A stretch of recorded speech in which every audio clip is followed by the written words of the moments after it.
दोस्तों, स्वागत है आपका हमारे चैनल आर.के. वर्मा में। मुल्ला नसरुद्दीन की नई मजेदार कहानी वीडियो को पूरा जरूर सुनें और अपने अनुभव हमें कमेंट में जरूर बताएं। दोस्तों, मुल्ला नसरुद्दीन अक्सर सोचता था कि ऐसी क्या तिकड़म भिड़ाई जाए जिससे उसे हरम में घुसने का मौका मिले। वह खुदा से दुआएं करता कि या खुदा, तूने कई मुश्किल मौकों पर मेरी मदद की है, इस बार भी कोई ऐसा रास्ता निकाल जो मैं अपनी मासूम गुलजान को इसके के चंगुल से बचा सकूं। कि उस बूढ़े बाप की दुआ कबूल कर मेरे अल्लाह, जिसका कलेजा अपनी बेटी लिए तड़प रहा है। और फिर एक दिन जैसे खुदा ने उसकी दुआ कबूल कर ली। गुमसुम मुल्ला नसरुद्दीन अपने कमरे में बैठा था कि तभी एक सैनिक ने आकर द्वार खटखटाया और अमीर का संदेश दिया कि मौलाना शाही बाग में अमीर के हुजूर में हाजिर हों। मुल्ला नसरुद्दीन तुरंत उनके हुजूर में हाजिर हुए। जाकर देखा, अमीर एक दरख्त के नीचे आराम फरमा रहे थे, लेकिन थे बड़े उदास और गमगीन। मुल्ला नसरुद्दीन ने सलाम अर्ज किया और पूछा, गुस्ताखी माफ हो आलमपना, क्या ये खाकसार जान सकता है कि और बंदे को किस सबब से याद किया है? हुजूर किस गम में डूबे हैं? हम बहुत परेशान हैं मौलाना, दुनिया जहान से परेशान हैं। हमें लगता है कि हम बादशाह हैं ही नहीं। अमीर अत्यधिक दुहखी स्वर में बोले। ऐसी क्या बात है जहां पनाह? चौंकने की शानदार एक्टिंग करते हुए मुल्ला नसरुद्दीन ने पूछा, बंदे के होते आप इस प्रकार दुहखी हैं, यह तो मेरे लिए बड़ी गैरत की बात है। यूं तो बहुत परेशानियां हैं मौलाना, मगर हमारी सबसे बड़ी सिरदर्दी हमारी नई रखैल है। न नई रखैल? इस बार मुल्ला नसरुद्दीन के चेहरे पर तेजी से चिंता के भाव उभरे। क्या हुआ उसे जहांपना? क्या किया उसने? क्या हरम से भाग गई? नहीं नहीं मौलाना, यह बात नहीं है। अमीर बोले, दरअसल उसने पिछले 3 दिनों से खाना नहीं खाया है, वह बीमार है। शायद उसकी जान भी खतरे में हो। हमें उसकी बहुत चिंता है। यदि हम एक बार भी उसके साथ हम बिस्तर हो लेते तो हमें उसकी बीमारी या मौत का शायद इतना गम न होता। मगर अब तुम हमारी परेशानी का खुद अंदाजा लगा सकते हो मौलाना। यदि ऐसी बात थी तो मुझे पहले क्यों नहीं बताया गया मेरे आका? आखिर यह आलिम हकीम मौलाना हुसैन किस मर्ज की दवा है मेरे आका? आप बिल्कुल भी चिंता न करें हकीम, मौलाना हुसैन के होते कोई बीमारी चाहे कितनी ही खतरनाक क्यों न हो, उसका कुछ नहीं बिगाड़ सकती। मौलाना हुसैन? अमीर ने अपनी कुर्सी पर बेचैनी से पहलू बदला और बोला, क्या क्या तुम पूरे विश्वास से कह सकते हो कि वह तुम्हारे इलाज से बच सकती है? माँ दौलत अच्छी तरह जानते हैं कि बगदाद से बुखारा तक मेरे जैसा दूसरा कोई होशियार हकीम नहीं है। खम ठोककर मुल्ला नसरुद्दीन ने कहा। जाओ मौलाना हुसैन, जाओ, उसके लिए अच्छी दवा तैयार करो। अमीरे आजम? अब मुल्ला नसरुद्दीन ने अपना पत्ता फेंका। पहले मुझे रोगी से मिलकर उसके रोग का पता लगाना होगा, उसका परीक्षण करना होगा। रोगी का परीक्षण? अमीर ने आंखें तरेरी। मौलाना, क्या तुम्हें यह नहीं मालूम कि हरम में पराए मदों का झांकना भी गुनाह है? माँ दौलत के अलावा वहाँ किसी के कदम। मुझे क्षमा करें शहंशाहे आजम। घुटनों तक सिर झुकाकर मुल्ला नसरुद्दीन ने बड़े ही नम्र स्वर में कहा, मैं हकीम हूँ और बिना रोगी का परीक्षण किए भला उसे कोई दवा कैसे दे सकता हूँ? यह सुनकर अमीर लगभग गुर्ती हुए बोला, अरे नाचीज गुलाम, क्या तू इतना भी नहीं जानता कि हमारी दासियों का मुंह मरने से पहले कोई भी नहीं देख सकता? मुल्ला नसरुद्दीन ने फौरन अमीर की बात को लपक लिया। ए मेरे आका, इस नाचीज गुलाम ने कब कहा कि मैं उनका मुंह देखना चाहता हूँ मेरे सरताज? मैं तो अपने इल्म में इतना माहिर हूँ कि उनका हाथ, बल्कि हाथ का नाखून देखकर ही उनके रोग को समझ सकता हूँ। चेहरे की तरफ नजरें उठाने की गुस्ताखी तो मैं सपने में भी नहीं कर सकता। हाथ देखकर अमीर का गुस्सा पानी के बुलबुले की भांति समाप्त हो गया। वह बोले, यह तुमने पहले क्यों नहीं बताया? इसमें तो कोई हर्ज नहीं है। तुम्हारे साथ हम भी हरम में चलेंगे। यदि तुम हमारी रखैल का सिर्फ हाथ ही देखोगे तो हमें कोई ईर्ष्या नहीं होगी। मुल्ला नसरुद्दीन ने सोचा कि यहाँ गुलजान से अकेले में तो मुलाकात संभव ही नहीं है। आठ अमीर साथ रहें और मैं उसे दिलासा दे दूं, भला इससे अच्छी बात और क्या होगी। दोस्तों, वीडियो को एक लाइक जरूर करें। दोस्तों, उसने निर्णय कर लिया था कि अब जल्दी ही कुछ करना होगा। स्वच्छंद घूमने वाले मुल्ला नसरुद्दीन का अब उस महल में दम घुटने लगा था। रात होने लगी थी। बुखारा के मेहनतकश नागरिक खा पीकर सोने की तैयारियां करने लगे थे। मुल्ला नसरुद्दीन घूमने का बहाना करके महल से निकल आया था। बुखारा की गलियों में ठंडक व अंधेरा था। मुल्ला नसरुद्दीन अपने दोस्त अली के चायखाने की ओर चल दिया। रास्ते में उसने शाही शख्स होने के सभी चिन्ह अपनी पोशाक से उतार दिए। अब वह एक साधारण नागरिक की भांति था। द्वार पर दस्तक होते ही अली ने दरवाजा खोला। उसे पहचानते ही गले लगा लिया। फिर उसे लेकर वह गुप्त कक्ष में आ गया। वहां बैठकर मुल्ला नसरुद्दीन ने उसे महल के अंदर घटी सारी घटना बता दी और आगे का प्रोग्राम भी समझा दिया। सारी बात जानने समझने के बाद अली ने, मैं चायखाने में ही गुलजान की प्रतीक्षा में बैठा रहूंगा। तुम्हारे गधे पर हर वक्त जीन कसी रहती है। वह काफी मोटा ताजा हो गया है। गुलजान के लिए भी मैंने एक मर्दाना पोशाक और पगड़ी का बंदोबस्त किया हुआ है।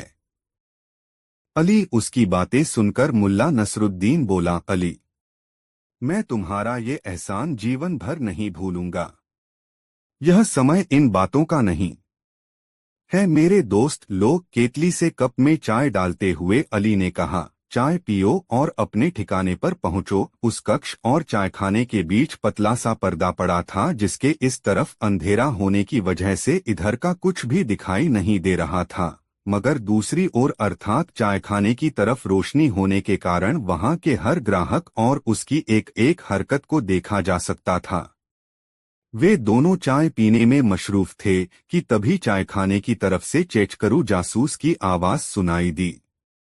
वह वहां मौजूद लोगों से कह रहा था, दोस्तों, जो आदमी मुल्ला नसरुद्दीन के नाम से यहाँ घूमता है वह नकली है। असली मुल्ला नसरुद्दीन तो मैं हूँ। काफी समय पहले मैंने अपनी भूलों का पश्चाताप कर लिया है। मुझे अपनी नापाक भूलों का एहसास हो चुका है। यह सुनकर मुल्ला नसरुद्दीन ने अली को कोहनी मारते हुए कहा, ओह, ये लोग तो ये मान बैठे हैं कि मैंने बुखारा छोड़ दिया है। लगता है भेष बदलकर मुझे इन लोगों को अपनी याद दिलानी ही पड़ेगी। यह कहकर उसने जल्दी से चाय का प्याला खाली किया। फिर वहीं पड़ी अली की मैली कुचैली एक पुरानी पोशाक पहनी और पिछले दरवाजे से बाहर निकल गया। फिर गलियों का चक्कर काटकर चायखाने के एक अंधेरे कोने में आकर बैठ गया। जासूस अभी भी अपनी हाँक रहा था, भाई लोगों, मैं मुल्ला नसरुद्दीन अपनी भूलों पर काफी शर्मिंदा हूँ। अब मैंने इस्लाम पर चलने व दीनदार मुस्लिम बनने का निश्चय कर लिया है। जब से मैंने अमीर के हुक्म की तामील करनी शुरू की है, तब से मुझे खुशियां ही खुशियां मिल रही हैं। ठीक तभी एक व्यक्ति बोला, ए मुल्ला नसरुद्दीन, लो चाय पियो। मैं कोकन से बुखारा आया हूं। मैं तुमसे एक सवाल पूछना चाहता हूं। हाँ हाँ, पूछो भाई, क्या पूछना चाहते हो? यदि मैं नहा रहा हूं व मुअज्जिन की आवाज सुनाई दे तो मैं किस तरफ मुड़ूं? बेशक मक्का की तरफ, जासूस ने कहा। तभी अंधेरे कोने से एक स्वर उभरा, अपने कपड़ों की तरफ। घर तक नंगा जाने से बचने का एक यही उपाय है। यह सुनकर सभी मुंह छिपाकर हंसने लगे। कोने में यह कौन भिखमंगा बड़बड़ा रहा है? क्या मुल्ला नसरुद्दीन से मुकाबला करने का विचार है? मुल्ला नसरुद्दीन के मुकाबले तो मैं कुछ भी नहीं हूँ। वह व्यक्ति पुनः जासूस से मुखातिब हुआ, ए पाक मुल्ला नसरुद्दीन, मैं यह जानना चाहता हूँ कि इस्लाम के मुताबिक मयत में शामिल होने के लिए ताबूत के आगे रहना चाहिए या पीछे। इससे पहले कि जासूस कोई उत्तर दे पाता, कोने से पुनः आवाज आई, यदि तुम खुद ताबूत में नहीं हो तो आगे रहो या पीछे, इससे कोई फर्क नहीं पड़ता। इस उत्तर पर लोग ठहाका लगाकर हंस पड़े। मुल्ला नसरुद्दीन बना जासूस तिलमिलाव बोला, अबे नामुराद, तेरा नाम क्या है? कौन है तू? मैं बहुत देर से तेरी बकबक सुन रहा हूँ, कहीं अपनी जान से हाथ तो धोना नहीं चाहता? फिर वह लोगों की और मुखातिब हुआ, मैं चाहूँ तो इसे एक ही जवाब से चुप कर सकता हूँ, लेकिन यह वक्त गंभीर बातों पर चर्चा करने का है, किसी मूर्ख की छींटाक्षी पर ध्यान देने का नहीं। कहकर वह एक पल को रुका, फिर बोला, हाँ तो मैं कह रहा था कि अमीर व उसके नुमाइंदों जाएगी का कहना मानो तुम्हारे जीवन में यदि कोई नकली मुल्ला नसरुद्दीन तुम्हें मिले तो सिपाहियों और जासूसों के हवाले कर दो, में खुशहाली छा उसे अमीर के। यह सुनते ही मुल्ला नसरुद्दीन ने अपना नकली वेश उतारा और असली सूरत में सामने आ खड़ा हुआ। उसे देखकर सभी लोग हैरत में पड़ गए। मुल्ला नसरुद्दीन जासूस के सामने आकर दोनों कुल्हों पर हथेलियां जमाकर बोला, तो तुम हो असली मुल्ला नसरुद्दीन? हाँ, मैं ही असली और सच्चा मुल्ला नसरुद्दीन हूँ, बाकी सब नकली हैं। तुम भी नकली हो? जासूस ने अपनी घबराहट को छिपाने की कोशिश की। तभी मुल्ला नसरुद्दीन चिल्लाया, ऐ नेक मुसलमानों, शुभ काम में देरी कैसी?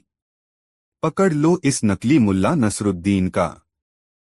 इसने खुद कबूल किया है कि यह असली मुल्ला नसरुद्दीन है। अमीर के हवाले कर दो इसे, वरना तुम पर इसकी साजिश में शरीक होने का इल्जाम भी लग सकता है। कहते हुए उसने उसकी नकली दाढ़ी उखाड़ ली। सबने पहचान लिया कि वह अमीर का जासूस है। मारो साले को, ये अमीर का जासूस है। और फिर पलक झपकते ही भीड़ उस पर पिल पड़ी। घूंसेलात, तमाचे और कुछ जूते उसके सिर पर चटकाने लगे। हाय हाय मरा, मुझे छोड़ दो, पिटते पिटते वह बुरी तरह चिल्ला रहा था। माफ कर दो, मैं तो आप लोगों से मजाक कर रहा था। मगर लोग यह जानकर और अधिक भड़क उठे कि वो उन्हें बेवकूफ बना रहा था। भीड़ उसे मारती पीटती और घसीटती हुई अमीरे आजम के महल की ओर ले जाने लगी। मुल्ला नसरुद्दीन अपना काम करके और अपनी मौलाना वाली पोशाक पहनकर महल की ओर चल दिया। मुल्ला नसरुद्दीन ने महल में पहुंचकर देखा कि चेचकरू जासूस जमीन पर पड़ा जख्मी हालत में कराह रहा है। उसके पास लालटेन लिए अरसला बेग खड़ा है। क्या बात है अरसला बेग?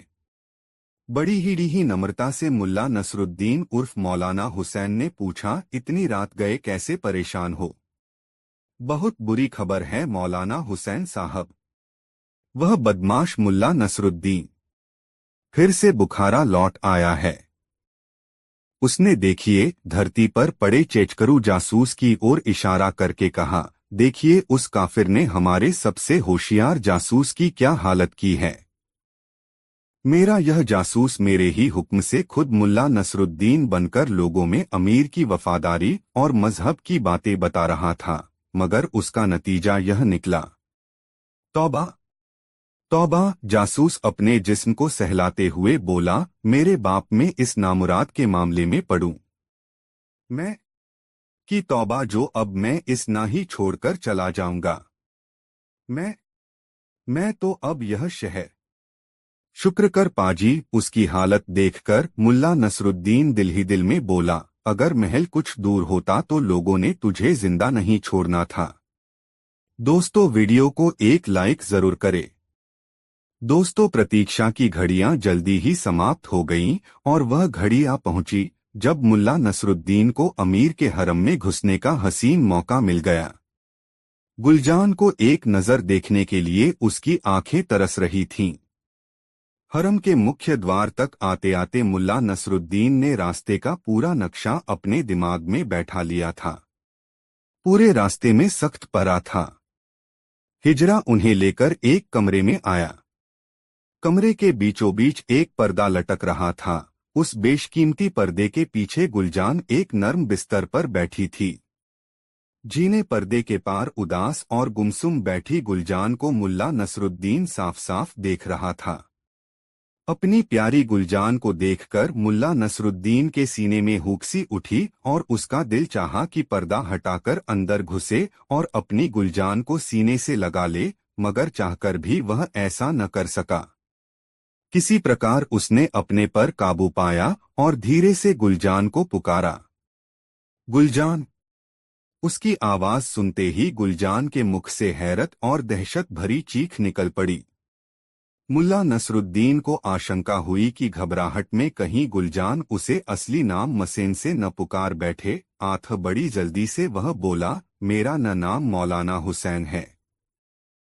मैं नया हकीम नजूमी और आलिम हूँ और अमीर की खिदमत के लिए बगदाद से आया हूँ। तुम समझ रही हो न गुलजान? मैं बोलते बोलते वह रुका और अमीर की तरफ पलटा। शायद यह मेरी आवाज सुनकर डर गई है। हो सकता है कि अमीर आजम की गैर मौजूदगी में इस हिजड़े ने इसके साथ कोई बदसलूकी की हो। अमीर ने क्रोधित नजरों से हिजड़े को घूरा। हिजड़ा कांपता हुआ जमीन तक झुक गया। दहशत के मारे एक शब्द भी उसके हलक से न फूटा। ए गुलजान! मुल्ला नसरुद्दीन पुनः गुलजान से मुखातिब हुआ, तुम्हारे सिर पर मौत का साया मंडरा रहा है, लेकिन विश्वास रखो कि मैं तुम्हें बचा लूंगा। तुम्हें मुझ पर पूरा भरोसा करना चाहिए। मैं हर परेशानी, मुसीबत और रोग पर काबू पा सकता हूँ। मुल्ला नसरुद्दीन की आवाज वह लाखों में पहचान सकती थी। यह जानकर कि मुल्ला नसरुद्दीन उस तक आ पहुंचा है, उसकी खुशी का ठिकाना न रहा।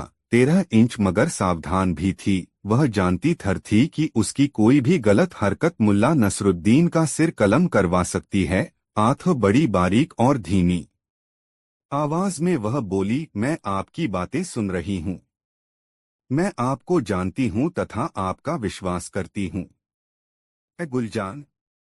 तुम जरा मुझे अपना हाथ दिखाओ, ताकि मैं तुम्हारे नाखूनों के रंग से तुम्हारी बीमारी का वका कारण जान सकूं। धीरे से रेशम का पर्दा हिला और रुई जैसा नाजुक हाथ बाहर आया।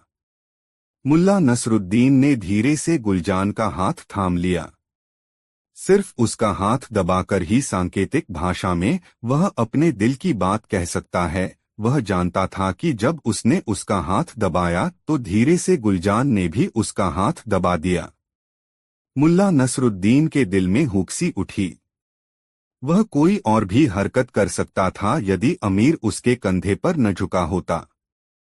वह बड़े गौर से एक एक हरकत देख रहा था। मुल्ला नसरुद्दीन को अपने कंधे पर उसके सांस लेने की सरसराहट स्पष्ट सुनाई दे रही थी। मुल्ला नसरुद्दीन ने उसकी छोटी उंगली पकड़ ली और गौर से उसका नाखून देखने लगा। उसने चिंतित दृष्टि से अमीर की ओर देखा और गुलजान से पूछा, कहाँ दर्द है गुलजान? दिल में। वह एक लंबी सांस लेकर बोली, मेरा दिल गम और चाहत से लबरेज है। तुम्हारे गम का कारण क्या है? मैं जिससे मोहब्बत करती हूँ उससे जुदा हूँ। नसरुद्दीन ने अमीर के कान में कहा। यह अमीर आजम की जुदाई मुल्ला नसरू में बीमार है। यह सुनते ही अमीर का चेहरा खिल उठा। गुलजान पुनः बोली, जिसे मैं दिलोजान से चाहती हूँ वह मुझसे जुदा है। मुझे लगता है कि मेरा प्यार मेरे बिल्कुल करीब है, लेकिन न तो मैं उसे गले लगा सकती हूँ और न ही प्यार कर सकती हूँ। हाय! न जाने वह मुबारक घड़ी कब आएगी जब वह प्यार से मुझे अपने गले लगाएगा। मुल्ला नसरुद्दीन ने गहरा आश्चर्य जाहिर किया। या अल्लाह! इतने थोड़े समय में ही शहंशाह ने इनके दिल पर कैसा जादू कर दिया है। वल्लाह! मरहबा! यह सुनकर अमीर की खुशी का कोई ठिकाना न रहा। वह एक जगह खड़े नहीं हो पा रहे थे, बल्कि आस्तीन में मुंह छिपाए पागलों की भांति खींखी करके हंस रहे थे। अमीर की हरकतें देखकर पर्दे के पीछे बैठी गुलजान बड़ी मुश्किल से अपनी हंसी रोक पाई। मुल्ला नसरुद्दीन ने पुनः उसे सांकेतिक भाषा में समझाना शुरू किया। गुलजान, तुम किसी प्रकार की चिंता मत करो, मैं तुम्हें प्रत्येक खतरे से बचा लूंगा। फिलहाल तो अमीरे आजम तुम्हारे करीब नहीं आ सकेंगे, क्योंकि मैंने उन्हें आगाह कर दिया है कि सितारों का आदेश है कि वे किसी औरत का नकाब न उल्टे। लेकिन इसके बावजूद तुम्हारी खुशी का दिन निकट ही है। सितारे धीरे धीरे अपना अंदाज बदल रहे हैं। तुम समझ रही हो न गुलजान? सितारे शीघ्र ही मुबारक होंगे और तुम अपने प्यारे, अपने सपनों के शहजादे की बाहों में होगी। मैं जिस रोज तुम्हें दवा भेजूंगा, उससे अगले रोज तुम्हारी खुशी का दिन होगा। हाँ, दवा पीने के अगले रोज तुम तैयार रहना अपने दामन में खुशियां भरने के लिए। गुलजान से यह खुशी बर्दाश्त नहीं हो पा रही थी। वह कभी रोती कभी हंसती। वह बोली, शुक्रिया ए मौलाना हुसैन, आपका लाख लाख शुक्रिया ए हकीम मौलाना हुसैन।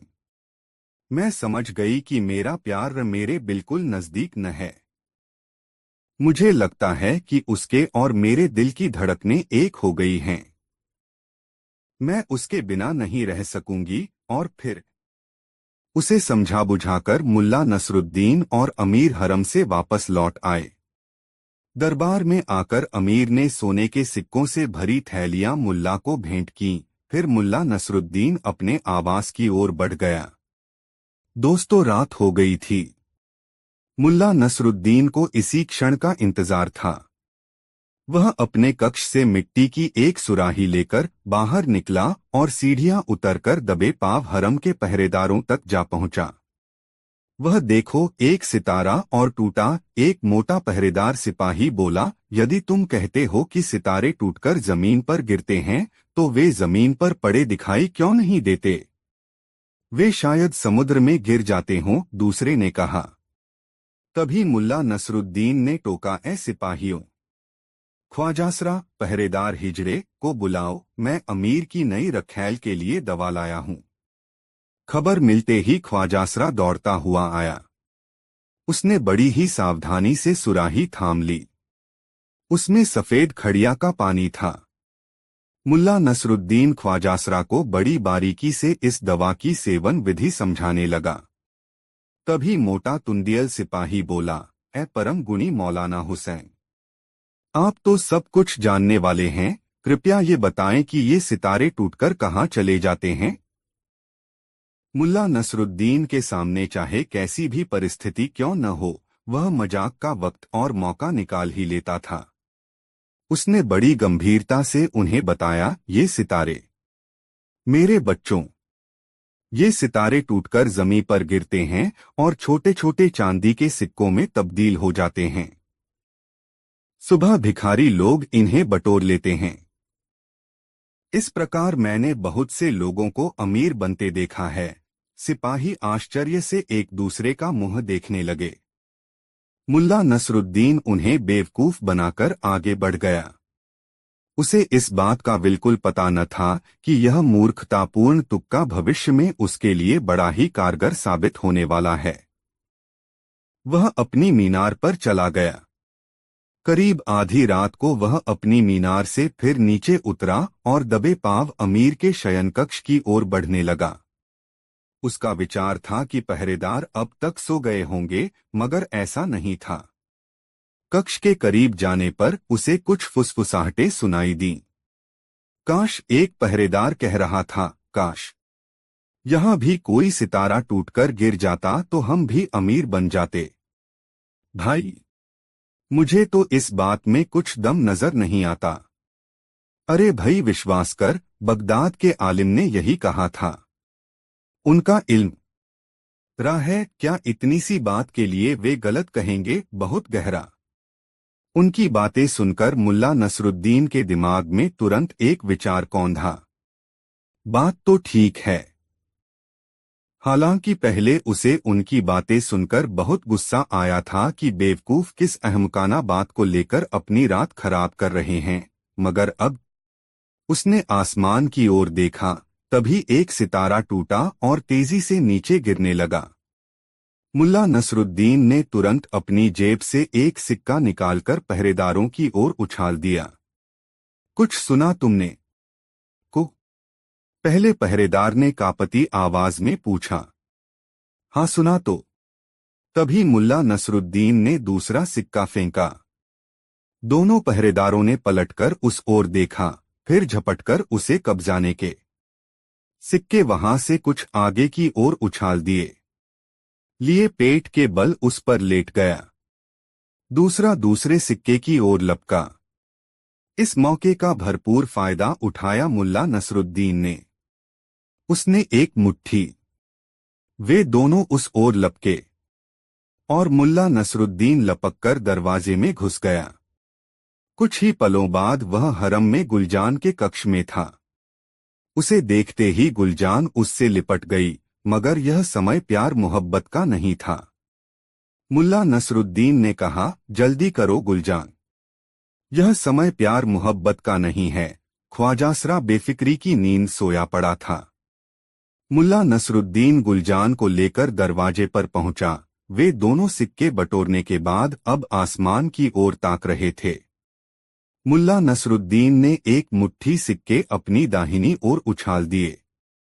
खनखनाहट की आवाज होते ही सिपाही उधर लपके और इधर बिना एक पल भी गवाए मुल्ला नसरुद्दीन गुलजान को लेकर अपनी मीनार की ओर लपका। कुछ पलों बाद कि वह सही सलामत मीनार पर स्थित अपने कक्ष में था। उसके कमरे की खिड़की से एक रस्सा महल के पिछवाड़े की ओर लटका था। उसने गुलजान को समझाया कि उसे क्या करना है, मगर इतनी ऊंचाई से गुलजान घबराई। घबराओ मत गुलजान, कुछ नहीं होगा। बड़ी मुश्किल से समझा बुझाकर उसने गुलजान को रस्सी के सहारे उतार दिया। हामफती कामपति गुलजान नीचे उतरने लगी और जब उसके पांव जमीन पर टिक गए तो मुल्ला नसरुद्दीन ने खिड़की पर आधा झुककर फुसफुसाया, जाओ गुलजान, वहीं जाना जहां मैंने तुम्हें बताया है। गुलजान तेजी से एक ओर भाग गई। दोस्तों, यह कहानी अपने मित्रों को जरूर शेयर करें। दोस्तों, एक दिन मुल्ला नसीरुद्दीन अपनी बगिया के फूलों को पानी से सींच रहा था। उसी समय उसके पास एक आदमी आया और कहने लगा, मुल्ला मुलजी, मैं आपके गुणों से बहुत प्रभावित हूँ। मेरी ख्वाहिश है कि मुझ में भी आपके जैसे गुण हों। मुझे आप अपना शिष्य बनाकर ऐसे गुर सिखा दें जिससे मेरा जीवन सफल हो जाए। लेकिन मुल्ला जी, आपको मेरा गुरु बनने से पहले मेरे एक प्रश्न का जवाब देना होगा। हाँ हाँ, पूछो, मुल्ला नसीरुद्दीन ने उस आदमी में रुचि लेते हुए कहा। उसे वह आदमी काफी दिलचस्प लगा। उस आदमी ने पूछा, सूरज निकलने के बाद सुबह से शाम तक लोग बाएं दाएं, आगे पीछे, ऊपर नीचे भागते हुए दिखते हैं। ऐसा क्यों नहीं होता कि दुनिया के तमाम लोग एक ही दिशा में चलें? यदि ऐसा होता तो कितना अच्छा होता। मुल्ला नसीरुद्दीन ने जब उस आदमी की बात सुनी तो उसे उसके साथ मस्खरी करने की सूझी। उसने कहा, अरे, तू मेरा शिष्य बनने तो आ गया, मगर तू इतनी छोटी सी बात भी नहीं जानता। तू तो महामूर्ख है।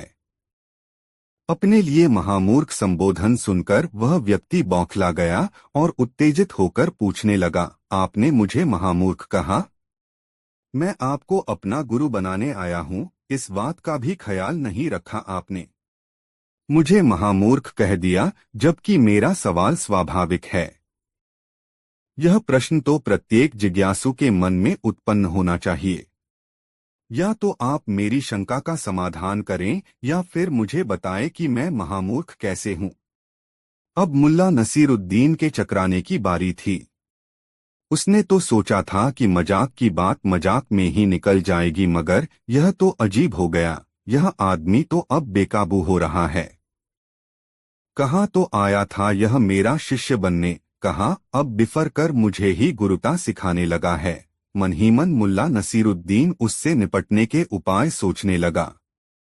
अचानक उसे कुछ ख्याल आया और उसने आगंतुक से कहा, मुझे जरूरत ही नहीं कि मैं तुम्हें परले दर्जे का बेवकूफ साबित करूं। मूर्खी महामूर्दों को कुछ भी साबित करने पर समझ में नहीं आता है। हाँ, मैं तुम्हें बताता हूँ कि यह धरती नाव जैसी है। यदि एक ही दिशा में लोग भागने लगे तो धरती उलट जाएगी, इसीलिए धरती के लोग भिन्न दिशाओं में चलते हैं। समझ गए? समझ चुके तो गर्दन हिलाओ या हाँ कहो। अब वह आदमी संशय में पड़ गया। सोचने लगा, बड़ा शातिर है यह मुल्ला नसीरुद्दीन। मैं बचपन से पढ़ता आया हूँ कि पृथ्वी गोल है और यह कह रहा है कि धरती नाव की तरह है। अगर कह दूं कि उन्होंने जो कहा मैं समझ गया तो तुरंत यह शख्स मुझसे कहेगा, बेवकूफ, क्या खाक समझ रखते हो? धरती भी कहीं नाव की तरह उलट सकती है। और यदि कहता हूं कि यह बात मेरी समझ के बाहर है, तब तुरंत मुल्ला नसीरुद्दीन को यह कहने का अवसर मिल जाएगा कि अरे बेवकूफ, इतनी सी बात नहीं समझ सकते। उसे उलझन में देखकर मुल्ला नसीरुद्दीन ने पूछा, क्या हुआ? तुम कुछ कहते क्यों नहीं? वह व्यक्ति बोला, क्या कहूं? समझें तब भी और नहीं समझें तब भी मुझे आप परले दर्जे का बेवकूफ ही कहने वाले हैं। उसकी बात सुनकर मुल्ला नसीरुद्दीन ने हंसकर कहा, सबके सामने जीवन के ऐसे ही सवाल हैं, क्या करोगे? इतना तो मुझे पता चल ही गया कि तुम समझदार हो, इसलिए तुम मेरे शिष्य बन सकते हो। और उस दिन वह व्यक्ति मुल्ला नसीरुद्दीन का शिष्य बन गया। दोस्तों, मुल्ला नसीरुद्दीन के गांव के लोग भोले थे, छलकपट प्रपंच से दूर खेती करते। खेती के काम के बाद वक्त मिलता तो खुदा की इबादत करते। खुदा के नेक बंदों की सेवा का शऊर उनमें था। गांव में जब कभी भी कोई बाहरी आदमी आता तो उसकी हर तरह से सहायता करते। उनकी ख्वाहिश होती कि जब वह बंदा उनके गांव से लौटे तो अपने लोगों से बताए कि एक गांव ऐसा भी है जहां के लोग बिना किसी स्वार्थ के एक दूसरे की सहायता करते हैं। उस गांव में एक दिन एक मौलवी आया। लंबा चमकीला काला चोगा, माथे पर तुर्की टोपी और काली रेशमी सलवार पहने, तेज खुशबू वाला इत्रा लगाए। वह मौलवी चेहरे मोहरे से भी सुंदर था। चमकीली उभारदार आंखों वाले उस शख्स की दाढ़ी करीने से सवारी गई थी। कदकाठी से भी वह तंदुरुस्त था। उस शख्स की चाल में गुरूर था और बातों में बुलंदी। बेहद गड़गड़ाती हुई रोबीली आवाज थी उसकी। वह टूटी फूटी तुर्की भाषा में गांव के लोगों से 2-3 दिन रहने की जगह चाह रहा था। गांव के लोग मेहमानवाज तो थे ही। एक संपन्न किसान ने उसे अपने घर चलने के लिए आमंत्रित कर लिया। मौलवी ने उस संपन्न किसान के आमंत्रण को यह कहकर ठुकरा दिया कि वह तो खुदा का बंदा है, उसे तो ऐसी जगह पर ठहरना है जहां पर खुदा के नूर के प्यासे लोग आकर उससे बेझिझक मिल सकें, अपनी परेशानी बता सकें। किसी संसारी के घर ठहरने से खुदा के काम में बरकत नहीं आएगी। गांव के मेहमानवाज लोगों ने समझा, यह जरूर कोई पहुंचा हुआ फकीर है, दुनिया की बातों से ऊपर उठ गया है, तभी तो इस धनी आदमी के घर जाने से इनकार कर रहा है। गांव वालों ने आपस में विचार कर उसके रहने की व्यवस्था गांव के चौपाल में कर दी। अपने रहने की व्यवस्था को अपने मन के माकूल पाकर मौलवी ने गुंजीली आवाज और अटपटी भाषा में उनके प्रति अपना आभार जताया। लोग उसकी बात तो नहीं समझ रहे थे, मगर बोलने के साथ साथ हो रहे अंग संचालन से वे समझ रहे थे कि यह व्यक्ति उनके प्रति आभार व्यक्त कर रहा है। फिर उस मौलवी ने बहुत नाटकीय अंदाज से आसमान की तरफ हाथ उठाकर गुंजीली आवाज में कुछ कहा, फिर सजदे में झुक गया। जब वह सजदे से उठा तो ग्रामीणों से मुखातिब होकर टूटी फूटी तुर्की में बोला, परवरदिगार बहुत नरम दिल है। वह सबके गुनाह माफ करता है और जो जहाँ है उसके लिए वहीं उसके लायक भोजन का प्रबंध करता है। वह चींटी से लेकर हाथी तक के भोजन का इंतजाम करता है, मगर कभी उनके पास एहसान जताने नहीं जाता है और न सोचता है कि किसको क्या दे दिया। मौलवी की बात सुनकर गांव के लोग श्रद्धा से भर गए। वाह, कितना पहुंचा हुआ आदमी है! इसकी आंखों की चमक बताती है कि इसने जीवन के रहस्य को समझ लिया है। इसके पास बैठने से कितना सुकून मिलता है। गांव के लोग मौलवी के सामने विनयपूर्वक बोले, जनाब, आप भोजन में क्या पसंद करेंगे? हम लोग आपके लिए आपकी पसंदीदा वस्तु लेकर शाम को पहुंच जाएंगे। आप भोजन करने के बाद हम जाहिलों को थोड़ी ज्ञान की बातें इसी तरह सुनाना ताकि हमारी आत्मा पर बैठी धूल हटे, हम भी ज्ञान के आलोक से दमकें। फिर गांव वालों ने मौलवी से कुछ भेंट स्वीकार करने की गुजारिश भी की। गांव वालों की गुजारिश सुनकर मौलवी ने अपनी गुंजीली आवाज में कहा, मेरी कोई इच्छा नहीं। तुम लोगों की इतनी श्रद्धा है कि मैं नहीं कह पा रहा हूँ। बस अपनी श्रद्धा के मुताबिक जो लाना चाहो ले आना। भोले ग्रामीणों को यह स्वीकृति खुदा की देन जैसी महसूस हुई और वे आपस में बातें करते हुए अपने घरों की तरफ जाने लगे। देखा, इसको कहते हैं लोभ और मोह से मुक्त हो जाना। अरे, पहुंचे हुए लोग खुद के लिए नहीं जीते, उन्हें पाने की कोई कामना नहीं होती, वे देने के लिए पाते हैं। जो जैसा देता है खुदा के घर से वैसा ही पाता है। फिर चर्चा चल पड़ी कि मौलवी के लिए कौन क्या लाएगा। किसी ने कहा कि वह तंदूरी रोटी लाएगा तो किसी ने कहा मुद मुसल्लम। किसी ने शाही हलवा बनवाने की बात कही तो किसी ने शाही पनीर बनवाने का बीड़ा उठाया। ग्रामीण खुश थे कि उन्हें एक पवित्र आत्मा की सेवा करने का मौका मिल रहा है। मुल्ला नसीरुद्दीन उस दिन गांव से बाहर गया हुआ था। शाम को जब वह गांव की गलियों से गुजर रहा था तो उसने महसूस किया कि प्रायः हर घर से पकवानों की खुशबू उठ रही है। वह दिमाग पर जोर डालने लगा, मगर उसे यह याद नहीं हो पाया कि आज कोई त्योहार है। उसने मन ही मन सोचा, आज न तो कोई तीज त्योहार है और न किसी की शादी, फिर क्यों हर घर से पकवानों की खुशबू आ रही है? ऐसा पहले तो कभी नहीं हुआ। यही सोचते हुए वह अपने घर पहुंचा। घर में प्रवेश करते ही उसे अपने घर से भी जाफरानी बिरयानी की खुशबू उमड़ती सी लगी। उसने सोचा, अच्छा तो गांव की हवा हमारे घर में भी फैल चुकी है। चलो देखें माजरा क्या है। वह सीधे रसोई में पहुंचा। जाफरानी सुगंध से रसोई महमह कर रही थी।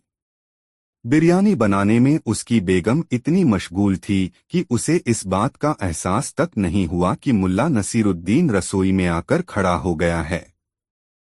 अचानक वह कुछ लेने के लिए मुड़ी, तब मुल्ला नसीरुद्दीन को देखकर बैंकी और उसके मुंह से हठात निकला, अरे तुम आ गए, मुझे तो पता ही नहीं चला। उसके तुरंत बाद उसने उत्साहपूर्वक सूचना दी, जानते हो, अपने गांव में खुदा का एक नेक बंदा आया है।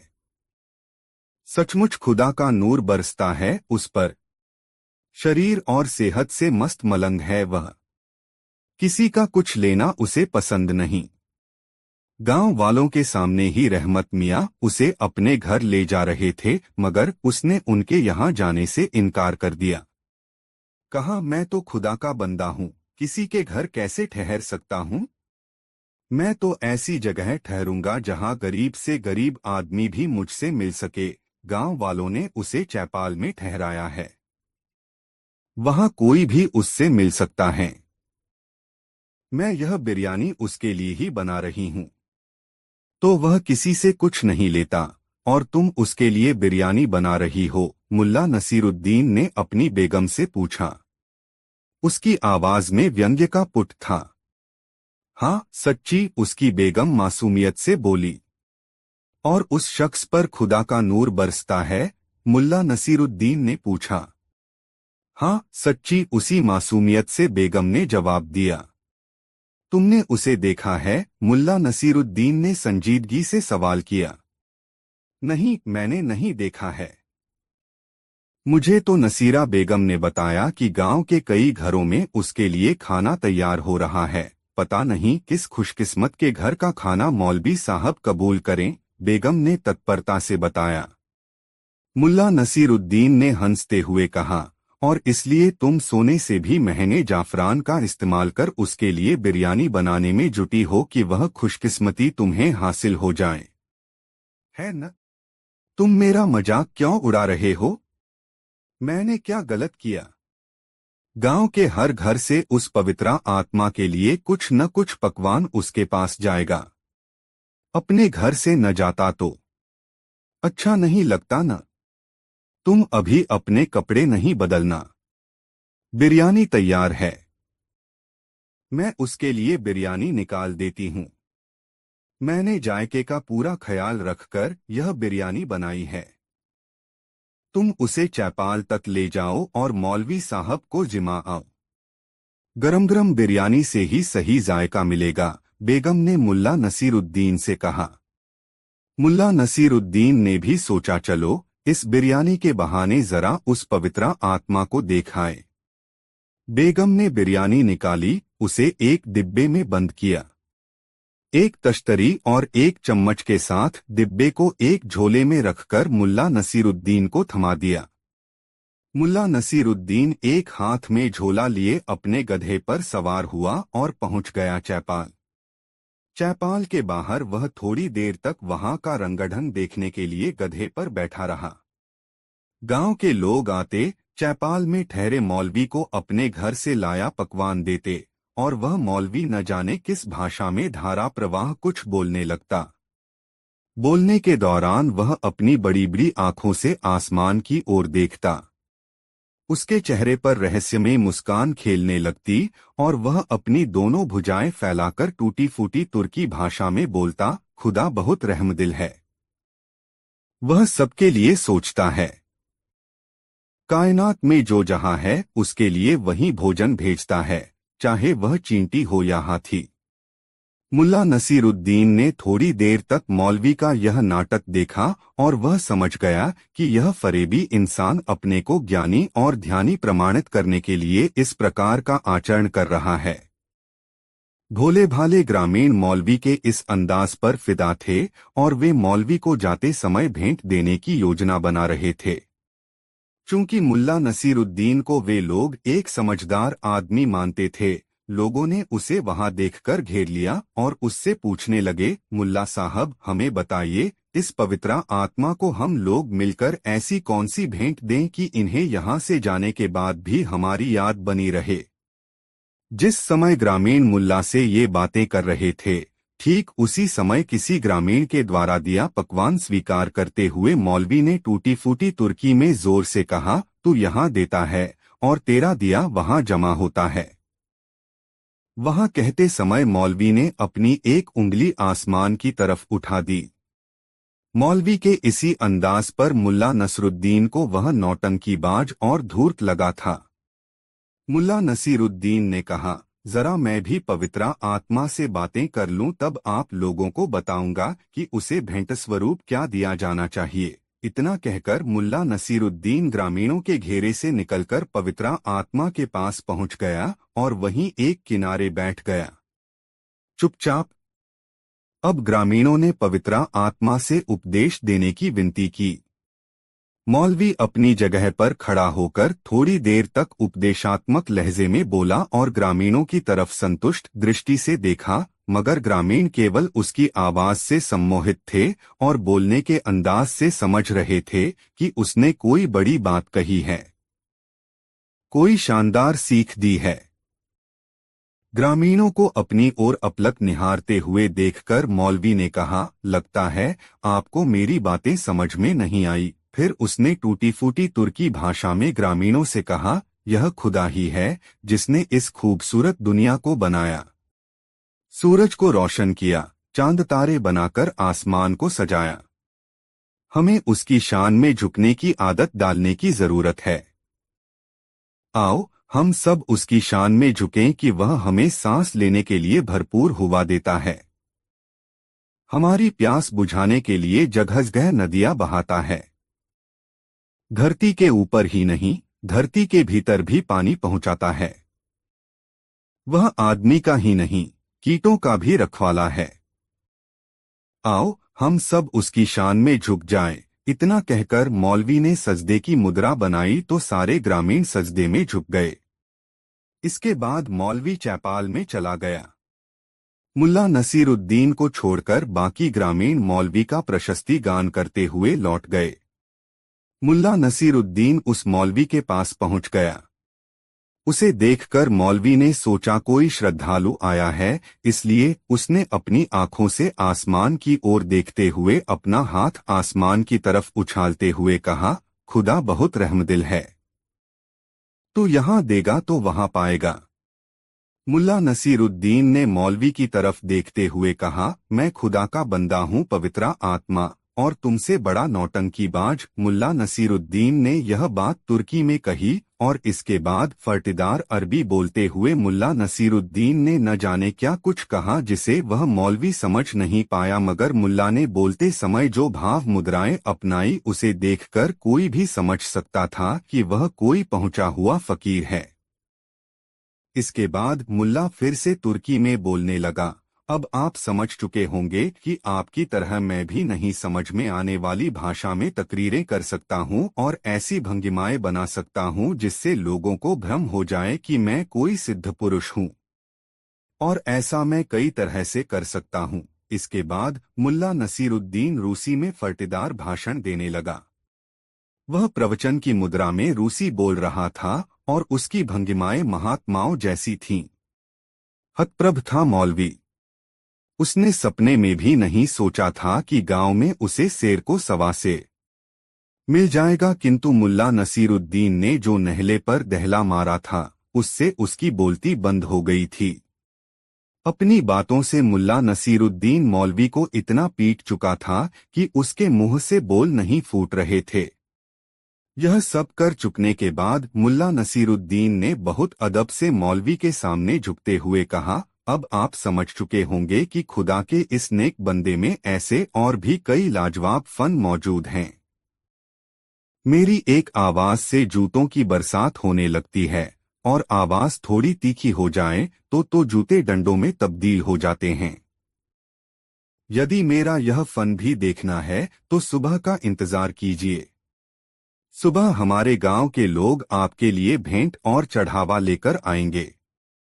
इतना कहकर मुल्ला नसीरुद्दीन अपने गधे पर उल्टा बैठ गया और गधा उसके घर की तरफ चल पड़ा। पटपटपाक टपट पटपाक।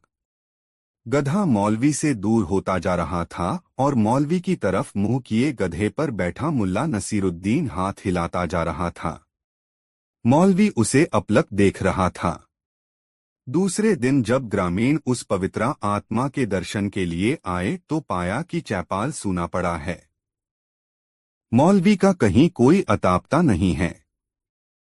वह तो पोल खुल जाने के भय से रात को ही उड़नछू हो गया था।